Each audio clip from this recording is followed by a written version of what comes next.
Dante Cephas is out. Julian Fleming is in. Big moves for Penn State football in the transfer portal. I would say this is an upgrade, an A-plus trade, if you will. But Penn State gets more than just a better wide receiver. We're going to discuss it on today's live Locked On Nittany Lions. You are Locked On Nittany Lions, your daily podcast on the Penn State Nittany Lions. Part of the Locked On Podcast Network, your team every day.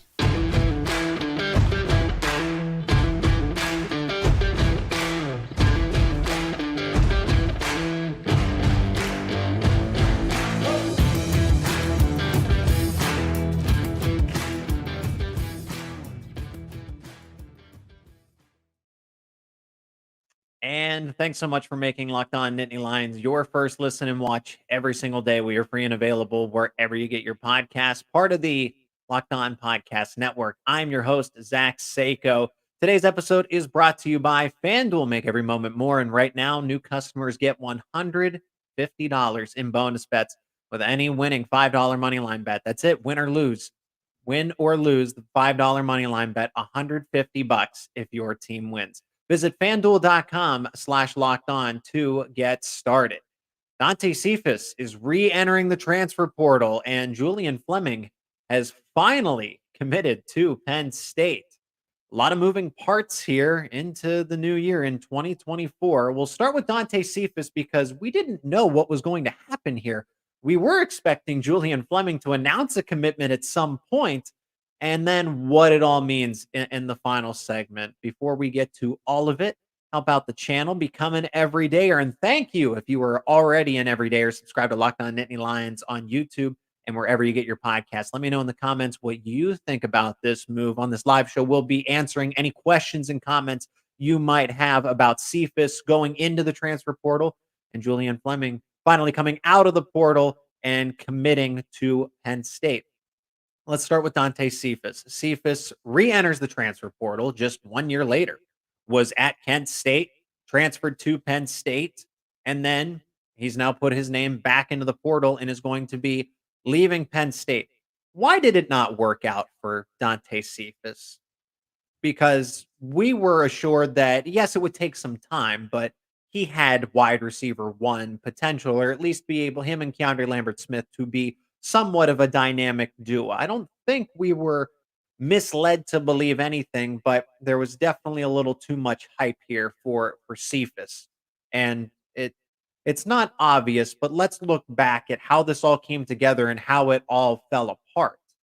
The first reason that Dante Cephas didn't exactly work out at Penn State was he enrolled late. And what I mean by that is he didn't come in the winter session, the spring session, but enrolling in January and working with the team through winter workouts and then spring ball. Dante Cephas wasn't there for any of that. Now, I'm not here to comment on his academic situation at Kent State and what played a role in him enrolling after May and not in January of 2023, just a year ago, because that's when he should have been at Penn State.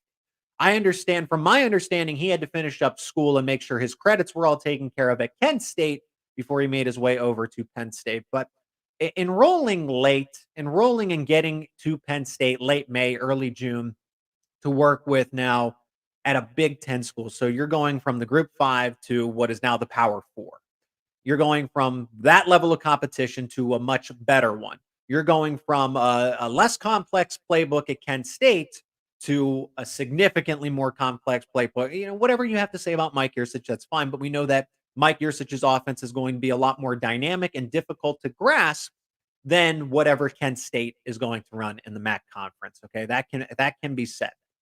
But I think the biggest part of all of that was that he was late getting adjusted with not only the playbook, but building chemistry with Drew Aller. So you have all of these firsts. You're playing in a Power 4 conference for the first time, so a significant increase in competition.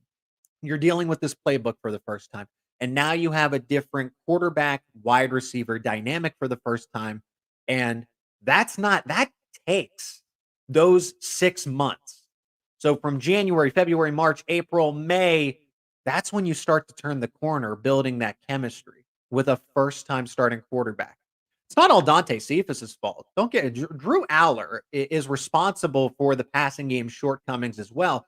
But this could have been bridged. This gap could have been bridged a lot better had Dante Cephas enrolled. And we understand that the circumstances weren't, it's not like Dante Cephas said, I'm not enrolling until after May, so you can forget about it. That's not it at all.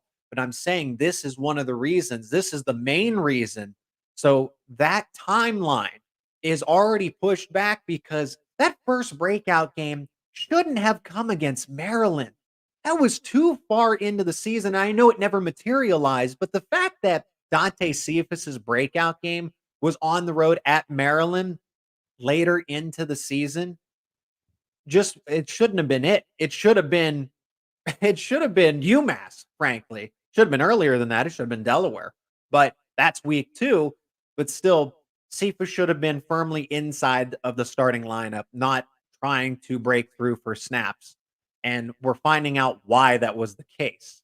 So enrolling late is the first one, but this translates into the second reason. And so not being able to firmly grasp the playbook, that's the second reason. So I've already mentioned that that's part of it, getting to campus late and being with the program when you did instead of January, or instead of January, you come over in June, not having the playbook altogether. And you're not going to be able to play on the field if you can't run the plays. I've heard this about college athletes, and this is the same thing in the NFL. If it is not 100%, you don't run it. Not 95, not 90, not 75, any of that. Anything lower than 100%, college teams, pro teams are not going to run it. As good as it might seem on paper, if you cannot execute, it is a recipe for disaster. So Dante Cephas not understanding the playbook fully, not running the right motions, not running the right routes, and having that miscommunication with Drew Aller and whatever play was called, that is a huge reason why he was left off of the field. So when you don't know where to be on plays, we saw that Penn State had to use timeouts. Drew Aller would look at Dante Cephas and essentially, what route are you running? Because we're not on the same page here. Did that happen all of the time? No, but it happened enough to where Penn State said, we can't even put you on the football field because of this. So not knowing where to be on plays, not knowing where to line up, running the wrong routes. And that was in Yursic's offense. We're assuming here that Andy Kotelnicki's multiple system offense is going to be a lot more complicated than Yursic's. And if you couldn't pick up Yursic's offense, are you going to be able to pick up Andy Kotelnicki's offense? So that's part of it too, understanding the playbook. That is a huge part of it. Never really translating from the MAC level of competition to Big Ten competition. And this is something Mitchell Tinsley adjusted fine. Western Kentucky had a prolific offense. So, but there's still that competition gap that Dante Cephas was never able to bridge. Had a sophomore breakout year in 2021, regressed a little bit in 2022, and I chalk that up more so to injury, unfortunate circumstances, changing quarterback graduates, and everything goes off to the pros. But it felt like there wasn't anything to build off of. There was something, but it was a while ago. He was an all-MAC conference player in 2021. 2022, different set of circumstances, but then in 2023, it's not like it kept going up the ladder. It went backwards for Cephas, and then he comes to Penn State. So never adjusting really to that MAC competition. He admitted it that players are faster, they're stronger, quicker, right? Everything of that. And it goes back to my original point. If he's there in January, I know that it wasn't exactly anybody's choice to not have them there in January. But for Cephas, that value of being there with the group for winter workouts and spring ball was missed. That's really what we're always going to go back to. And then this is one that started to, okay, it's been reported, it's been questioned, it's been rumored that there were serious work ethic issues, not only among Dante Cephas, but other wide receivers in the room. That's what we've been hearing. And that it's been related to Cephas. So if there are work ethic issues, that could mean a bunch of different things. Are you staying for the extra reps? Are you working as hard as you can? Are you studying film? Are you looking at the playbook? So we go back to not understanding the playbook for Dante Cephas as one of these issues. Is that where the disconnect was? That he wasn't working hard enough in film study? Was it not learning the plays fast enough? Not doing what it takes to catch up because he's already behind because of this timeline? It's that's let that everybody else can come to that conclusion. Okay. If the shoe fits in this case, it makes a little sense, but you can only these are all rumors, but it's kind of if there's smoke, there's fire in this case. And now we're seeing possible attitude issues. I can't comment. I don't know Dante Cephas personally. I just know that it didn't work out at Penn State and that he's in the transfer portal. But based on the posts that he's been liking on social media recently, kind of displays that he's not truly a good, positive veteran presence in the room. What Penn State lacked the most, and this is what they're really going to benefit from having Julian Fleming. Penn State needed a real veteran presence, a better one than what they had. Leadership by example. And what we've seen with the work ethic rumors, the actions on social media, that Dante Cephas wasn't that. And you have a lot of young talent in that wide receiver room. And that's your example?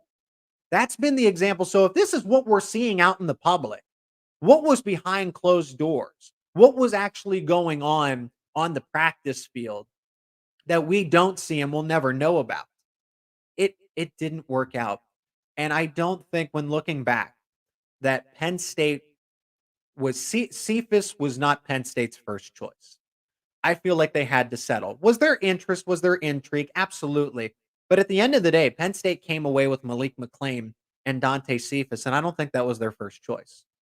I don't think they wanted to go with those two. I think that they got the best of what was available, but it certainly wasn't what they wanted after last year's cycle. Now, Julian Fleming, on the other hand, this is one that Penn State wanted. This is a commitment. This is a commitment that Penn State wanted. This is something that James Franklin, because he has a prior relationship with Fleming.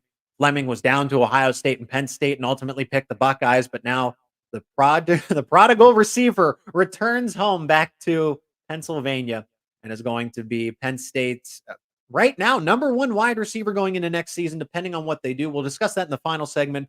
But a breakdown on Julian Fleming and what he's going to bring to Happy Valley is coming up on the other side of this break. And today's episode is brought to you by LinkedIn Jobs. These days, every new potential hire can feel like a high-stakes wager for your small business. You want to be 100% certain that you have access to the best qualified candidates available. That's why you got to check out LinkedIn Jobs. LinkedIn Jobs helps you find the right people for your team faster and for free. It is easy to create a free job post on LinkedIn Jobs, then add your job in the purple hiring frame to your LinkedIn profile to spread the word that you are, in fact, hiring. Simple tools like screening questions make it easy to focus on candidates with just the right skills and just the right experience so you can quickly prioritize who you'd like to interview and then hire. That's why small businesses rate LinkedIn Jobs number one in delivering quality hires versus leading competitors. LinkedIn Jobs helps you find the qualified candidates you want to talk to faster. Post your job for free at linkedin.com/lockedoncollege. That is linkedin.com/lockedoncollege to post your job for free. Terms and conditions apply.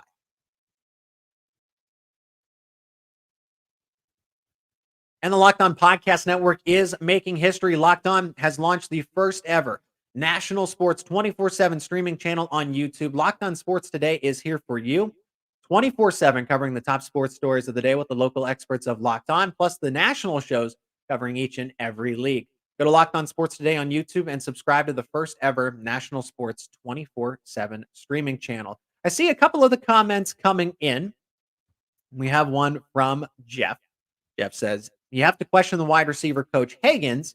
He has not lit it up with recruiting, and if anything, the wideout room has regressed since he's taken over. Jeff, thanks for the comment. Well, yes, whoever's the coach has. So James Franklin and Marcus Higgins definitely have to take responsibility here. They certainly do, because James Franklin is supposed to be this excellent recruiter, and that's what Marcus Higgins was brought in for as well, was the recruiting. And I just find it intriguing. I understand an example, Andre Green going home to the state of Virginia, but that's Hagen's bread and butter. He coached at Virginia for a long time. So that was supposed to be the reason they could flip those kinds of wide receivers away from that, going home and area. I know Julian Fleming's this case now, right? So I'm saying, okay, it's appropriate for one, it's not appropriate for the other. My point is that yes, Marcus Hagens was supposed to have this hold on the DMV, specifically Virginia, and we're not seeing the influx of talent come in from that area, particularly at the wide receiver area. I also think there's a lot of ground to make up. Taylor Stubblefield was fired for a reason. Okay. He was let go for a reason in the middle of his tenure. And they switched to Marcus Hagens, and it's kind of ironic when you look at all of it. A year ago, right? Stubblefield was fired. Cephas commits almost at the same time as that news breaks. And here we are with Marcus Hagens now. So I think I'm willing to give Hagens 3-4 years. I am willing to. I'm understanding because there is a lot to make up for. You lost Jahan Dotson. Parker Washington ends up going to the NFL. You basically get rentals. A lot of these veteran wide receivers that are transferring in have stayed at Penn State for 1 year. Dante Cephas. And now we know different circumstances. And then Mitchell Tinsley just simply being out of eligibility. And Julian Fleming's coming in for 1 season as well. He only has 1 year of eligibility. So my point being is allow Marcus Hagens to truly recruit the wide receiver position and give him some time because it's there.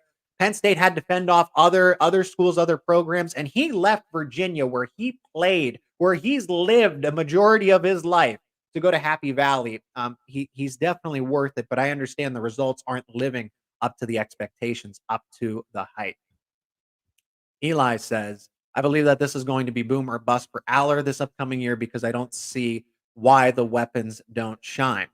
Well, now you have one. You have Julian Fleming. We'll see what the case is for everybody else. I don't think anybody's job at the wide receiver spot is safe. We talked about it on this show that Penn State needs to overhaul this position. So that means completely wide open competition. I don't care if you were just a true freshman in Carmelo Taylor. I don't care if you're an incoming true freshman in a Tysier Denmark, Peter Gonzalez, Josiah Brown's recovering from an injury. So that timeline's a little different. However, everybody's role. So Keandre Lambert-Smith, just because he played a lot in 2023, doesn't mean his starting spot is secure. Penn State is looking for more than just Julian Fleming out of the transfer portal. Jeff adds, we get Fleming for 1 year. Who cares? It won't make a big difference. We'll hear how he has to adapt.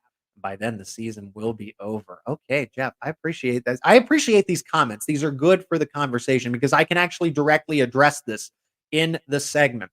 So let's talk about Julian Fleming. Julian Fleming finally commits to Penn State, and I imagine that he's going to enroll and, unlike Dante Cephas, is going to be a part of winter workouts, the spring practices, so that he can actually get adjusted and there isn't that delay in terms of everything. Playbook, chemistry, the system. Ohio State does things differently. Penn State does things differently. Ohio State does winning a little differently than Penn State at this point in time.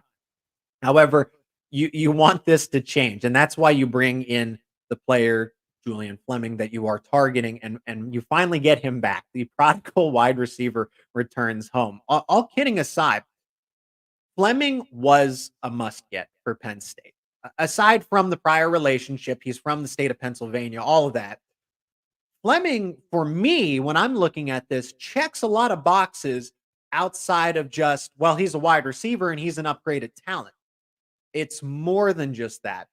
Allow me to explain. So Fleming, unlike a Mitchell Tinsley, a Dante Cephas, and even a Malik McClain in this case. So Malik McClain coming over from Florida State, ACC, that's good. If you're going to get these players to come in and expect them to start right away, I don't particularly like the Group 5 to Power 4 adjustment. That almost feels like that's a 2-year project. And as we've seen, Cephas bolted. He didn't want to be a part of that 2-year plan. And that's what it originally was. It wasn't a 1 year and go to the NFL. He had another year of eligibility, as we can see from re-entering the portal. So that's my point. Cephas wasn't going to come in and be a home run superstar in 1 year. You were going to have to see progress, and we never did. With Julian Fleming, he's coming from Power 4, right? It's not Power 5 anymore, Power 4, Big Ten winning football. Ohio State right now is better than Penn State. I don't like admitting it, but that's the fact of the matter. But my point is here that Fleming now has the ability, or he already has with him, the work ethic. He understands what it takes to be competitive in the Big Ten. He understands how much time you have to spend in the film room, what it takes to go up against, because he's done that for the past how many years now? 3, 4 years. Even though he didn't make a serious impact at Ohio State, given that he was a 5-star and rated as one of the best high school football recruits at wide receiver in the country once upon a time back in 2020, he still was around a winning culture. It's not like Penn State is picking up a wide receiver from a losing program or a program that's coming off of bad seasons consecutively. Fleming was in an ultra competitive wide receiver room on an ultra competitive team. So that means he's going to be able to carry over those characteristics to Penn State. You don't have to teach them, and he doesn't have to relearn them. He's already coming with that. So, because the biggest thing that we've talked about when it comes to this Penn State wide receiver room from 2023 was the fact that they weren't working hard enough. They didn't have the work ethic and the mentality to keep going and keep pushing and go above and beyond. They only did what was necessary to get by. That's the rumor. That's the rumor. I just want to preface that. And Julian Fleming now checks that box. And Fleming, being a veteran, playing Big Ten football for multiple years, even though he wasn't the superstar of that Ohio State wide receiver room, he instantly becomes a team leader at Penn State. Would I make him a captain? No, I would not make him a captain because it's a one and done situation here for Penn State. But he should definitely be the face of the wide receiver room and be the main voice, even though he's not a team captain overall. He's certainly almost a pseudo captain in this case of the wide receivers because of his background. So let's address that. He's never had that real impact. He never had a serious impact at Ohio State. He was always a role player, role receiver. This is true. You're right to say that Julian Fleming never lived up to expectations at Ohio State. But Ohio State always had better talent. And that's saying something because Fleming was a 5-star wide receiver, 6'4", right? All the athleticism in the world. But when you have Chris Olave, Garrett Wilson, Jackson Smith and Jigba, Emeka Egbuka, and Marvin Harrison Jr. is probably going to be one of the first 3 players selected in 2024. I mean, that's stiff competition. Yes, if Julian Fleming's so great, why didn't he beat all that competition out? But that's my point. He was working alongside of all of those wide receivers, so he's had to get better in some sort of way, even though the opportunities weren't there. The opportunities were all taken away, and it's not like these wide receivers were 4th, 5th round, 6th round picks. All of them have been first rounders, and Marvin Harrison Jr. is going to be the best of them. Emeka Egbuka is coming back, but he's also going to be a first round pick at some point, no later than round 2. That's the way I see it. So that's the idea. Is Fleming capable of being a number 1 wide receiver because he's never been since his time at high school at Southern Columbia? He could be. He can be a number 1 wide receiver. Can I sit here today, right now, January 3rd, live in 2024 and say that, yeah, Julian Fleming is going to be the number 1 wide receiver and will be a nightmare matchup for Big Ten defenses, and we'll see how far Penn State gets. But the competition that Penn State's going to face in 2024. He can be, he could not be, but I'd lean closer to that he's going to be a respectable wide receiver because the issue was that Penn State wide receivers never got the respect. Keandre Lambert-Smith, whoever, Dante Cephas, at the end of the day, we're all struggling to get open. And opposing defenses for about a half of the first quarter, maybe the first quarter, would play back off coverage and see what is Penn State going to do? Then they test them, and the wide receivers would fail every single time. Julian Fleming now changes that. So even though he hasn't had the responsibility of being the focal point, the number 1 target, he can handle the responsibilities because of who he was playing alongside of all those years, being a veteran, being a smart football player, and he has the talent. So maybe he hasn't lived up to that 5-star rating that he received, the consensus rating a few years back, but he's not some no-name 2-star either. And he's coming from a Power 4 Big Ten school and a successful one at that in Ohio State. And this is another reason that I don't think so. Everyone's concerned about the passing game, and I get that because Drew Aller's window is closing.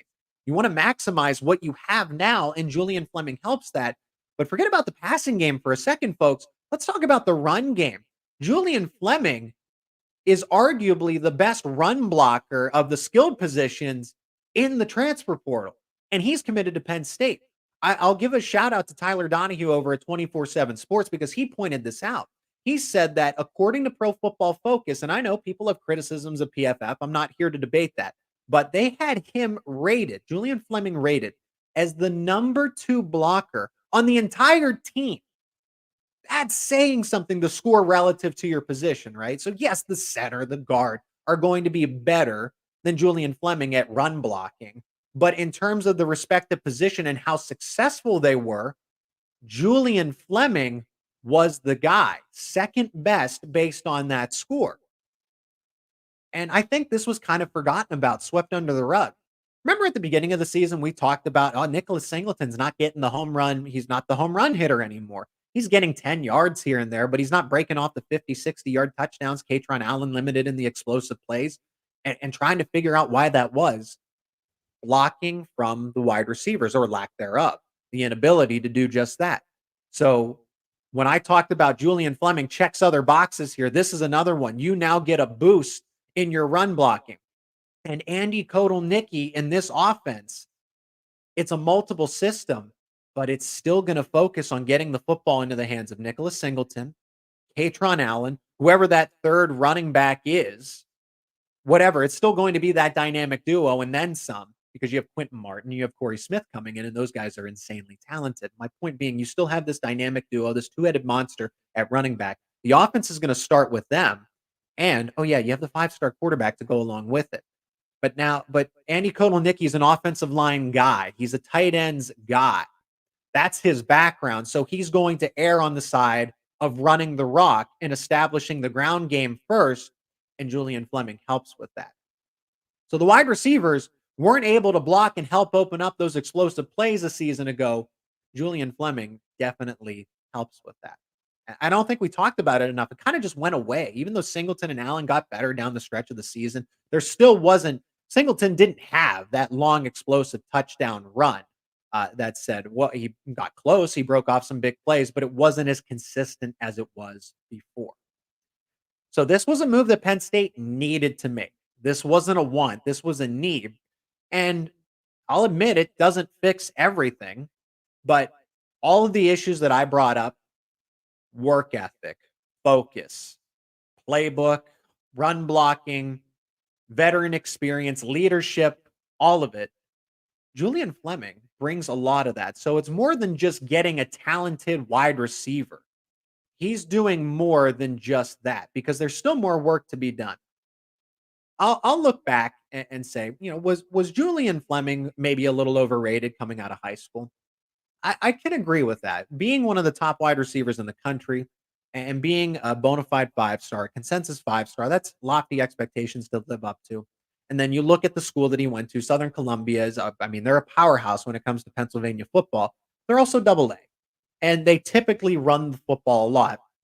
So having a 6'4" wide receiver like Julian Fleming is certainly going to be a matchup nightmare, a mismatch every single day when you go up at the high school level. Then he goes to Ohio State and he's overshadowed by some of those other 5-stars that come in. And that can be true. Both of these things can be true. Julian Fleming can be overrated out of high school, but he can still be talented. Marvin Harrison Jr. is allowed to be better and accelerate his football career faster than Julian Fleming. Everyone's allowed to have different paths. For Penn State, they get an upgraded wide receiver, and Julian Fleming benefits from actually having the capability of being a number one type of wide receiver in this offense. And he has a talented quarterback to do it. Drew Aller's got to fix some things, but he has a talented quarterback to still do it. But what's next for Penn State? What's the wide receiver room ultimately going to look like? Because I don't think moves are finished. What is next? We'll discuss that in just a moment on the other side of another break. Today's episode is also brought to you by FanDuel, the official sports book of Locked On. The NFL regular season is wrapping up, but there's still time to get in on the action with FanDuel, America's number one sports book. Right now, new customers get $150 in bonus bets guaranteed when you place a $5 bet. So that's $150 in bonus bets, win or lose. The app is so easy to use. There are so many different ways to bet, like live same game parlays. Find bets in the new Explore tab, make a parlay in the Parlay Hub, and the best way to find that is the best way to find popular parlays. And then there's so much more. So visit fanduel.com/locked on and make your first bet a layup. FanDuel.com/locked on. FanDuel, official partner of the NFL. And in this final segment, we'll discuss what the wide receiver room is ultimately going to look like. You subtract Dante Cephas, you add in Julian Fleming, and there's so many other targets, other players that fell short of expectations. What's going to happen? I appreciate everyone's support on this live episode and the support of the channel as we are now over 2,600 subscribers. If you like what we do here on Locked On Nittany Lions, become an everydayer for all the latest analysis talking about Penn State football news and so much more. Subscribe to the YouTube channel and wherever you get your podcast, turn on notifications to see when new episodes are available. Robert says Fleming is here for the same reason as Malik McClain. I don't know that to be necessarily true because McClain never had the same competition at Florida State originally and then was phased out of the offense. Fleming was always at the back end of the depth chart and made his way up as he got more experience. McClain was kind of pushed out by Florida State in that case. Thor says Cephas is no big loss and you can hand him the ball and he would drop it. Dante Cephas he never worked out. We know that for a fact. But when you trade, essentially, you can look at this as a trade. Julian Fleming versus Dante Cephas. The other things that Julian Fleming gives you, like the run blocking capabilities, more size. I feel like Penn State, if defense is keyed in on Theo Johnson and Tyler Warren, and we saw how many touchdowns, 7 apiece. They had 14 touchdowns together at the tight end position. Penn State needs another red zone threat. Malik McClain wasn't that. So now Julian Fleming and Tyler Warren, along with Khalil Dinkins and Andrew Rapley. I get that, but you now have another red zone threat. So that was something I should have added there in the second segment. Robert says you need more. Yeah, you do. Yeah, you do. Fleming is a nice wide receiver 4. Y'all need to bring in at least 5 more wide receivers through the portal. Thank you, Michigan fans, for joining the live Penn State episode. Appreciate it. Enjoy the championship game. I'll say that. Good luck to you. Good luck. As far as Julian Fleming goes, and he's not a full-fledged number one wide receiver. You need other complements. So Trey Wallace is a start. But Penn State is still going to be active in the transfer portal because how does Julian Fleming, does he need to be double teamed? I don't know that he does, but can Julian Fleming also be out on his own from time to time and make plays? Yes. So both of those things can be true, that he's not going to win every battle, but he's going to win some. And from what we saw over the course of the season, outside of West Virginia and Indiana, Delaware and UMass, those Penn State wide receivers couldn't win any one-on-one battle. Maryland as well couldn't win any of those one-on-one battles. Mike says it's a start. Having concerns about Coach Hagan's. Maybe they were too quick to get rid of Coach Stubblefield. His group performed better relatively. We'll see. In terms of Coach Stubblefield, he had Jahan Dotson. Okay. Any wide receiver coach is going to look good with Jahan Dotson, but that was just about it. Taylor Stubblefield was an okay recruiter, and we saw that there are other things going on. It was really about the transfer portal. That's what it was. So he was an okay recruiter, but then in the transfer portal, they lose out on but it goes back to my point earlier in the episode saying that, they struggled in the transfer portal and Dante Cephas and Malik McClain weren't exactly their first choices because that was true. There was fumble of Devin Carter. That was supposed to be a serious Devin Carter was supposed to be a serious consideration, and then something happened there, the disconnect there, and Taylor Stubblefield was kind of responsible for that. That's just one example. And then again, as you saw, I know hindsight's 2020. So at the time, we didn't know that Dante Cephas would become this. The situation would become this. However, Dante Cephas was still very hesitant to commit at first, and then Marcus Hagans came in, and Penn State's able to get, or Taylor Stubblefield's fired, and he commits. So that's my point, is that was it. Whatever was going on in the transfer portal, Taylor Stubblefield struggled with that, and Penn State let him go. I'm sure there were other reasons, but recruiting in the transfer portal age is a lot different than what it was. So now what's next with Penn State football, the transfer portal, the wide receiver room itself? What could the makeup look like? I already posed this on X, formerly known as Twitter, that we need to keep an eye on Keandre Lambert-Smith. Now, I do want to clarify something. When it comes to the transfer portal, the door for the portal, if you were not participating in a bowl game, closed January 2nd. Penn State actually has 5 days after to make it. So it was either January 2nd or 5 days after your New Year's Six Bowl to make a decision. So Penn State players actually have a couple more days to enter the transfer portal, because Dante Cephas enters on January 3rd. And you're probably wondering, how did that happen? Because the portal's closed. You actually have extra time if you were in a New Year's Six Bowl. So that's what we're seeing here. So I say keep an eye on Keandre Lambert-Smith. And why I say that is for a few reasons. Like Dante Cephas, Keandre Lambert-Smith didn't play. I mean, Cephas didn't play at all in the Peach Bowl, but KLS didn't play much in the Peach Bowl. And that was supposed to be your number one wide receiver, your veteran, the guy to lead this group this year. And his playing time reduced significantly. That makes no sense for somebody that has one more year of eligibility. KLS could go to the NFL. He could come back to Penn State. He could transfer. He does have that extra year of eligibility. But I also find it interesting, and you have to read in between the lines, and you have to look for some of the signs. Who knows what to make of this exactly, but Keandre Lambert-Smith, and maybe he wasn't exactly referring to playing time or anything else, but seemed a little disgruntled with a social media post back in December. And I don't know what that means. Is that directed at Penn State? Is that directed at playing time? Is that directed at something else that we don't know about? Extracurricular stuff, right? Off the field. Who knows? A friend? I don't know. But what if he had a conversation with the Penn State coaching staff about what's going to happen in 2024, and he didn't exactly like it? KLS has been relatively quiet. Everybody else has put out their decisions and kind of announced everybody that was 50-50 of going to the draft or coming back. And Lambert-Smith has been very quiet. And sometimes actions speak louder than words. Silence is deafening. So we'll see. He still has a couple of more days to make a decision here. And I would not be surprised if KLS does enter the transfer portal or does decide to go into the NFL.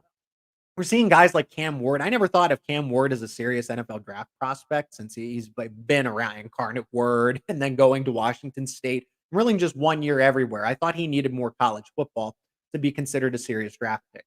So Keandre Lambert-Smith, even though I don't think he makes sense as a prospect right now, I think one more year of college football would do him some good. He could go to the NFL a year early and just try to make a roster and crack the pros that way. However, at Penn State, his spot is not secured. People have made a good point about this, and I'll shout out Happy Valley Recruiting on X, formerly known as Twitter, making the point that Keandre Lambert-Smith probably has been relegated from that number one wide receiver, the X or the Z, down to the slot, and that's not a guarantee. It's an open competition across the board. I'll tell you who is safe. Julian Fleming is safe. Trey Wallace is safe. After that, everything else is open. The number 2 spot behind the X and the Z, and then the slot spot, the 2, the 3, all of that. The 2s and the 3s behind the X and the Z are completely wide open, and then the slot wide receiver spot is completely wide open. And if you're Keandre Lambert-Smith, would you want to deal with that? Do you feel like the time that you've given and the performances that you put up, you probably feel like you've done enough to deserve the respect that is supposed to come your way, but it's not. fans, spectators might disagree. I don't think Keandre Lambert-Smith should walk into a starting spot. I don't. You can do special things against West Virginia and Indiana. I get that. But when it came to Michigan and Ohio State, guys that are actually going on to the pros and will be drafted in the first and the second round, Will Johnson, Denzel Burke, respectively, you did nothing. You did nothing in those games. So it is okay to say that you were a compliment. You are a number 2. You are a number 3 wide receiver. So yeah, your spot is not guaranteed at this point because we have enough, but we know what Keandre Lambert-Smith is. Can he get better at the things he's already good at? Absolutely. But is he going to flip and turn over into the superstar wide receiver? It would take a lot, but it's fine if you can accept your role as a 2, as a 3, not a number 1. And I don't know. I can't imagine a lot of people that would be okay with losing their spot like that after they felt like they had a good season. So the wide receiver room is starting to take shape here. Penn State's not finished. Penn State wants more wide receivers out of the transfer portal. They were already targeting other players, Andre Green, for example, Noah Rogers, that are going to end up at other places. And I mean, think of Macklin from North Texas, etc. You get my point. But there's more wide receivers that are already in this first window of the transfer portal to be had. Penn State's very active on social media, the coaching staff. So I think a name that's interesting, Dorian Singer. Dorian Singer, I cannot believe, is in the transfer portal again. After the season that he had at USC, was it not good enough? Because I thought that was a legit target for Penn State last year when he was transferring from Arizona. And now he's leaving USC, so he could always go back. He could always go back. However, Penn State could recruit him. And if you get Fleming and Singer out of the transfer portal like that, so then you put Singer in the slot and you have Trey Wallace on the outside alongside Julian Fleming. This is the trio that Penn State fans have probably been waiting for a long time. At least it feels like a long time, since 2023 was quite the journey. But Penn State needs more than just wide receivers. Cornerback, brought it up on the show. The everydayers know this and can agree and attest to this. Cornerback, because of what we saw in the Peach Bowl. And then just knowing that you have to replace 3 starters. That's a difficult task. I think Elliott Washington, Zion Tracy, King Mack, and any of those guys have the capability. Don't forget about Davian Collins, and Cam Miller's the obvious. He's going to vault into that cornerback number 1 spot. But they need a veteran. This is a lot of young players that are going to be thrust into the starting lineup and into more playing time. Penn State could benefit from having a player like a Julian Fleming come in with the veteran experience, 3-4 years of college football, to be another experienced player that is able to continue to show the younger guys how it's done. Penn State's Daquan Hardy, 3 years of starting consecutive, and then Johnny Dixon and Kalen King, 2 starting seasons back to back. Those guys weren't first-year starters last season. They were multi-year starters. That is hard to replicate. You need a college football starter if you can get him at the cornerback position. Offensive tackle, we brought up yesterday that Kansas has a player inside of the transfer portal, a former player, Amaj Reed Adams. And there's the connection with Andy Kotelnicki. Penn State's Phil Troutwine's already followed him on social media. Penn State needs an offensive tackle anywhere. You need depth. You can move guys around. JB Nelson, you move him to center. You can move him to tackle. Go get a guard. If you want to make Reed Adams a guard, by all means, you can do that, because he started at guard and played a little bit of right tackle. You also need defensive line, particularly. So you're replacing Chop Robinson, Adisa Isaac, Devon Ellies, Hakeem Beamon, or are you? Devon Ellies, it seemed like he was going to leave and go to the NFL. Some of these guys are just maxed out with college football. But Devon Ellies on X, formerly Twitter, what does that mean, Ellies? What does that mean? Are you thinking about coming back? Because you do have your COVID year of eligibility. Caden Wallace is going to go to the NFL. And it seemed like, talking to Ellies, that he was finished at Penn State. But Penn State, for the players that they do want, to stick around, they are very good at re-recruiting their own players. It's tough to get Kalen King and Theo Johnson and Olu Fashion. But think about that. Olu Fashion, who could have went last year, and Penn State was able to convince him to come back, finish your degree, and play another year at Penn State. They're able to convince Tyler Warren to stay. Daquan Hardy could have left last year, decided to stay. Johnny Dixon could have left last year, decided to stay. So Penn State, they might not be as good as everybody wants them to be, getting players from the transfer portal, but they're good at keeping the ones from entering the transfer portal that are their own and going off to the NFL right away. Convincing Adisa Isaac, Theo Johnson, right? All those guys could have done that a season ago. So think about that. Those players that did have that option to leave never really did. And this might be another case with Devon Ellis, and that would be massive. That would be massive. I think Zane Durant is fully capable of handling it, being the defensive tackle number one alongside Denine Dennis Sutton, those two guys being the main faces of the defensive line. But it certainly helps you get another veteran player in the defensive room. It all helps altogether, especially with a new defensive coordinator. And that'll do it for this edition of Locked On Nittany Lions. If you aren't already, become an everydayer. If you're looking for immediate analysis of Penn State football news as it breaks, you come right here to the show. We're going to be talking about men's basketball. They play Michigan State tomorrow. We'll have a live post-game recap, and we're getting ready to talk some wrestling and men's hockey as well. But for everything football, men's basketball related, wrestling, men's hockey, you keep it right here on Locked On Nittany Lions.